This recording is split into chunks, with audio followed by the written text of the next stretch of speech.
अब हम करेंगे दूसरा पत्र चैप्टर 1 का, जो है बधाई पत्र। बधाई मतलब होता है किसी को कॉन्ग्रेचुलेट करना। अब तुम्हारा मित्र जो है वो परीक्षा में फर्स्ट आया है क्लास के अंदर या पूरे ज़िले के अंदर, तो उसको बधाई पत्र दिया जाता है। अब तुम्हारी शादी हो गई है तो तुम्हारे दोस्त तुमको बधाई देने के लिए पत्र लिख रहे हैं, ठीक है, तो बधाई पत्र। तो यहाँ पर जो पत्र का टॉपिक दिया गया है सालगिरह पर बधाई पत्र, कि तुम्हारा जन्मदिन है तो तुम्हारे मित्र जो है वो तुमको जन्मदिन पर बधाई दे रहा है, ठीक है। तो सबसे पहले एड्रेस, जो मैंने बताया पहले पिछले पत्र में जो था लेफ्ट साइड में, फिर उसके नीचे एड्रेस के नीचे डेट, तारीख जरूर लिखी जाती है। तारीख लिखने का फॉर्मेट भी बताया मैंने, 10 तो नंबर आएगा, फिर अगस्त, जून, जुलाई, अगस्त जो भी है वो पूरा हिंदी में लिखा जाएगा, फिर कॉमा और फिर 2011, 12, 15, 20 जो भी है।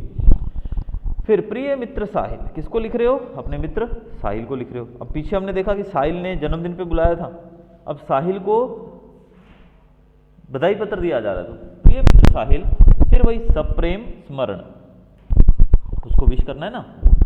कल ही तुम्हारा पत्र मिला तो हम सब बहुत खुश हुए, हमें तुम्हारी सालगिरह का निमंत्रण भी मिला और यह जानकर विशेष प्रसन्नता हुई कि कल ही तुम्हारी सालगिरह है। इधर माँ, अब देखो सालगिरह का पता लग गया, अभी सालगिरह मतलब बर्थडे, कि कल तुम्हारा बर्थडे है। इधर माँ कुछ दिनों से बीमार रहती है और पिताजी को तो सुबह 10 बजे ही दफ्तर जाना पड़ता है, ठीक है। माँ बीमार रहती है और पिताजी दफ्तर चले जाते हैं। दर्शना को भी सुबह स्कूल जाना पड़ता है। दर्शना इनकी बहन होगी और वह तो छोटी है, छोटी बहन होगी दर्शना, उसे भी स्कूल जाना पड़ता है। इसी कारण घर का पूरा बोझ मुझ पर है। अब तुम ही कहो यह सारा बोझ किसको सौंपकर तुमसे मिलने आऊँ? मेरे दिल में तो बहुत होता है कि इस शुभ अवसर पर उड़कर तुम्हारे पास आ जाऊं, परंतु घर की स्थिति का विचार करके विवश हो जाता हूं और मन करते हुए भी नहीं आ सकता। तुम तो अब 1 साल बड़े हो गए हो, इस अवसर पर मैं तुम्हें बधाई क्यों न दूं? मैं तो चाहता हूं कि बार बार तुम्हारी सालगिरह आया करे और हमें खुशियां मनाने का मौका मिले। इस मंगल अवसर पर उपस्थित न रह सकते हुए भी मेरे दिल में तुम्हारे लिए शुभकामना है। मैं चाहता हूं कि ईश्वर तुम्हें चिरंजीव रखे और तुम्हारा नया वर्ष शुभदायी हो। अब यहाँ पर इन्होंने कारण दिया है कि मम्मी की तबीयत ठीक नहीं है, तो तुम कुछ और भी लिख सकते हो, कोई जरूरी नहीं है कि मम्मी को भी बीमार करना है, तुम किसी को भी बीमार कर सकते हो, समझे। या फिर तुम कोई भी टॉपिक डाल सकते हो कि भाई किस वजह से नहीं आ रहे हो। तुम लिख सकते हो कि भाई परसों मेरी परीक्षा है मैथ्स की। अब तुम समझ सकते हो कि मैं परीक्षा छोड़कर कैसे हंसता, मेरा बहुत मन है तुम्हारी सालगिरह में आने का, तुम्हारे बर्थडे में आने का, लेकिन तुम्हें पता है कि इस बार हमारी जो परीक्षा है उसकी तारीख में थोड़ा फेरबदल हो गया और परसों मेरी परीक्षा है, तो इस कारण से मैं तुम्हारे जन्मदिन पर नहीं आ पाऊंगा। मैं बहुत मन है मेरा आने का, मेरा मन हो रहा है कि मैं उड़कर तुम्हारे पास आ जाऊँ और बहुत एंजॉय करें हम लोग बर्थडे में, लेकिन बड़ी ही विवेचता से मैं कह रहा हूँ कि मैं नहीं आ पाऊंगा क्योंकि मेरी परीक्षा है। तो ये भी लिख सकते हो, दूसरा और भी लिख सकते हो, कुछ भी जो तुमको ठीक लगे। खुद का भी एक्सीडेंट करवा सकते हो, भी कल स्कूल से आते वक्त मेरी स्कूटी स्लिप हो गई और मेरे पाँव में फ्रैक्चर हो गया, जिस कारण से डॉक्टर ने मुझे प्लास्टर लगाया पैर पे और 1 महीने बेड रेस्ट की सलाह दी है। तो ऐसे में मैं तुम्हारे जन्मदिन पर नहीं आ पाऊंगा, मुझे बहुत इच्छा है आने की लेकिन मैं नहीं आ पाऊंगा, हो गया।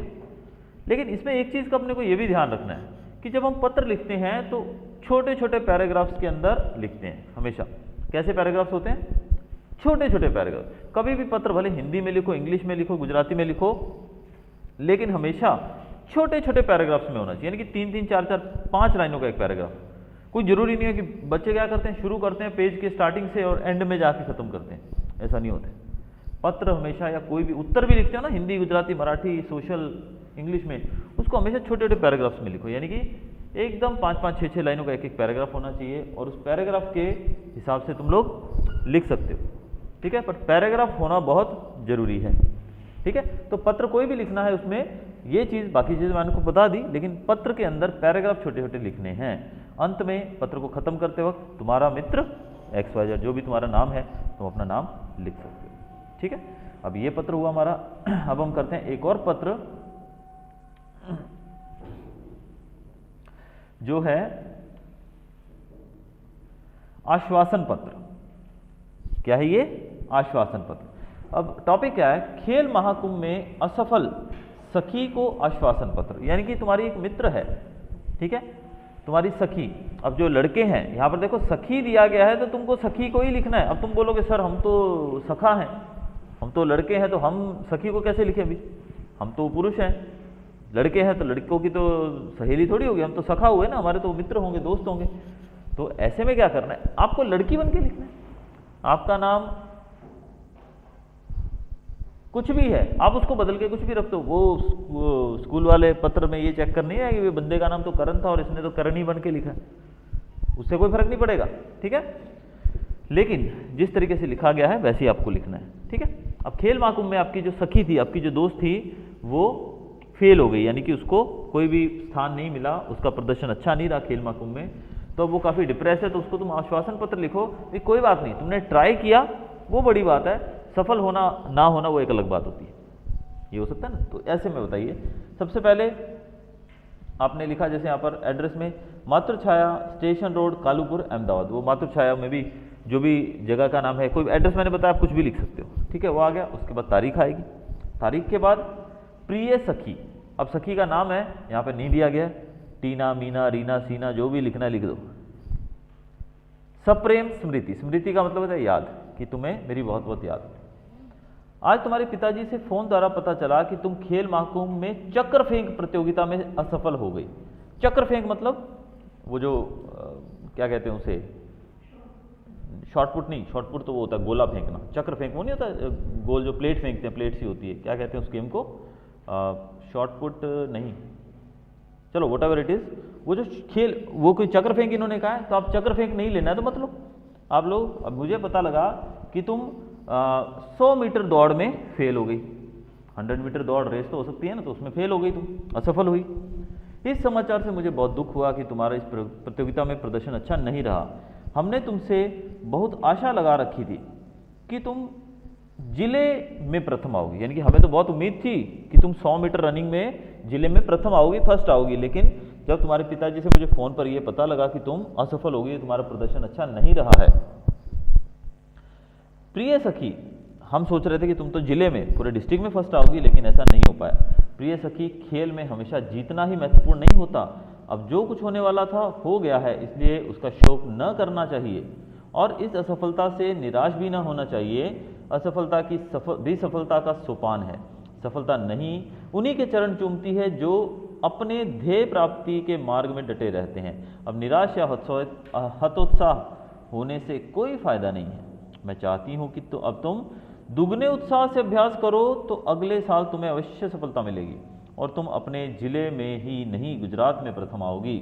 मुझे आशा है कि तुम मेरी बात मानोगी और अपने अभ्यास में मनोयोग से लग जाओगी। तुम्हारी सखी अवनी। तो पहले तो मैंने बता दिया कि सखा सखी जो भी उसका नाम अपनी मर्जी से डालना है, क्वेश्चन में नहीं दिया गया, तो ठीक है, सखी बन के लिखना है तुमको, भले तुम सखाओ। अब लिखने में देखो टॉपिक अंदर दिया है कि खेल महाकुंभ, तो खेल महाकुंभ के अंदर जाके लिखना है, बाहर नहीं जाना है। अब लिखने की भाषा, अपनी मित्र सखी को लिखा तुमने, प्रिय टीना, मुझे तुम्हारे पिताजी के से पता लगा फोन के द्वारा कि तुम 100 मीटर दौड़ में कोई भी स्थान हासिल नहीं कर पाई और तुम्हारा खेल महाकुंभ में जो प्रदर्शन था वो अच्छा नहीं रहा। हम तो उम्मीद कर रहे थे कि तुम डिस्ट्रिक्ट तक या स्टेट तक खेलोगी, लेकिन ये सुनकर बड़ा दुख लगा कि तुम अच्छा प्रदर्शन नहीं कर पाई। कोई बात नहीं, खेल जो है, सफलता और असफलता ये दोनों एक ही सिक्के के दो पहलू हैं कि जब खेलोगे तो एक आदमी जीतेगा और एक हारेगा भी। तो ऐसा नहीं है कि तुम असफल हो गई हो तो सब कुछ खत्म हो गया। कोई बात नहीं, तुम असफल हुई हो और मेहनत से अगले साल जब फिर से खेल महाकुंभ होगा और मेहनत से प्रैक्टिस करो और ज़्यादा मेहनत करो और अगले साल के खेल महाकुंभ में और अच्छा प्रदर्शन करना। और अब इस चीज़ को पकड़ कर बैठने का, यानी कि इस शोक में डूबे रहने का कोई मतलब नहीं है। अब तुम अपने पढ़ाई की तरफ ध्यान दो और एक अच्छा रिजल्ट लाकर अपने पेरेंट्स को बताओ और अगले साल के लिए और ज़्यादा मेहनत करो ताकि तुम और अच्छा प्रदर्शन कर सको खेल महाकुंभ में। तुम्हारी सखी अवनी। पत्र पूरा, ठीक है। इस प्रकार से आप मैटर जो है वो कुछ भी लिख सकते हो उसके अंदर।